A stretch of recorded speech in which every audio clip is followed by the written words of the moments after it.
রাজধানীর একটি ৫ তারকা হোটেলে গত ৭ জুন আয়োজিত হয় ঢাকা ফ্যাশন ডে ২০২৪।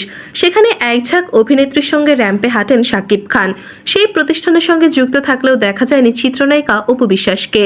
এদিন র্যাম্পে শাকিবের সঙ্গে স্টেজে দেখা যায় বিদ্যা সিনহা মিম, পরিমণি, পূজা চেরি, সাবিলা নূর ও তানজিন তিশাকে। ছিলেন অভিনেতা ইমনও। সেখানে মুক্তি প্রতীক্ষিত সিনেমা তুফানের আলোচিত গান উড়াধুরাতে নাচতে দেখা গেছে সবাইকে। জানা গেছে রিমা খারলেনের পরিচালকের দায়িত্বে রয়েছে শাকিব। অন্যদিকে একই প্রতিষ্ঠানের শুভেচ্ছা দূত অপু বিশ্বাস। শাকিবের আগে থেকেই প্রতিষ্ঠানটির সঙ্গে জড়িত রয়েছেন তিনি। গেল ১ বছর ধরে এই প্রতিষ্ঠানের সকল স্টোর উদ্বোধন করে আসছে অপু। অথচ তাদের বিশেষ আয়োজনে দেখা যায়নি এই নায়িকাকে। কিন্তু ঢাকা ফ্যাশন ডে ২০২৪ অনুষ্ঠানে কেন এলেন না অপু বিশ্বাস? এমন প্রশ্ন রহস্যের জট বেঁধেছে নেটিজেনদের মনে।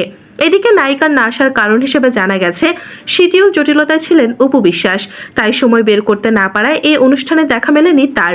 তাছাড়া গত কয়েক মাস ধরে বিভিন্ন অনুষ্ঠানের জন্য দেশের বাইরে যেতে হয়েছে তাকে। সম্প্রতি দেশে ফিরেছেন অপু বিশ্বাস। তবে ঢাকা ফ্যাশন ডে ২০২৪ অনুষ্ঠানের জন্য কোনোভাবেই শিডিউল মেলাতে পারেননি এই নায়িকা, তাই শাকিবের সঙ্গে র্যাম্প শোতে থাকতে পারেনি তিনি।